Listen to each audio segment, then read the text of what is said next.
savings. Okay, if you are a pet lover, here's a question for you. Is your dog or cat right-handed or left-handed? Have you ever even thought about it before? Dr. Randy Hammon joins us this morning from the Northgate Animal Hospital, and I think he may have the answer. Good to see you this morning. Oh, great to be here on this early morning. It's fun to end up talking about the idiosyncrasies of our pets. So, okay, I have two daughters, both of whom are left-handed.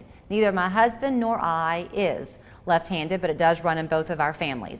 So would it be logical if our dog was left-handed that maybe she's become that way simply because we're handing her things from our left hand? Well, since they don't take it from your left hand, they're taking it with their mouth. I think that's going to be more genetic. And this study was really fascinating and fun.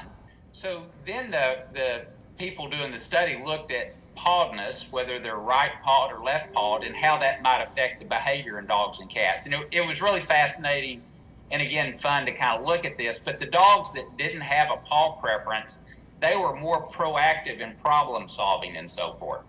The dogs that did have a paw preference seemed like if you put them in a strange environment, they would settle faster. And then they found, again, that the dogs that didn't have a paw preference, that they seem more sensitive to noise. So, back to your initial comments was, are there certain behavioral attributes and so forth? There are, between the two. And then they looked at cats also.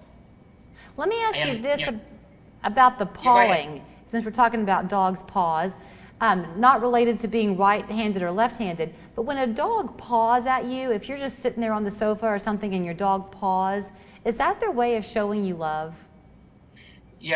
Showing you love and asking for love. We call that attention seeking, and it could be a situation where they're just wanting to show their affection towards you, and then a lot of times it's a situation where, hey, mom, dad, pet me. So they want the attention. So, okay, if I heard you correctly, back to the preference of paw, if you have a dog primarily who doesn't seem to care, then that dog is going to be a bit more adaptable. But if they have a strong preference, one paw over the other, does that mean that introducing them to new surroundings or new people might be a bit more challenging for them?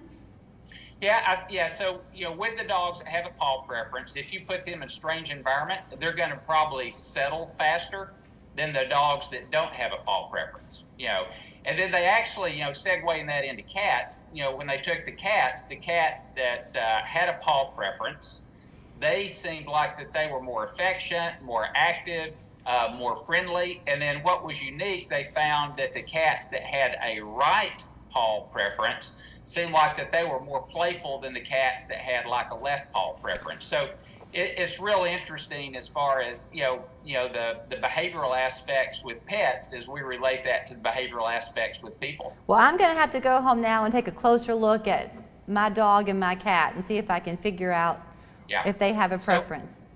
So if you don't have a Kong toy and you don't have a food maze, then watch your cat or dog in a sitting position or a resting position.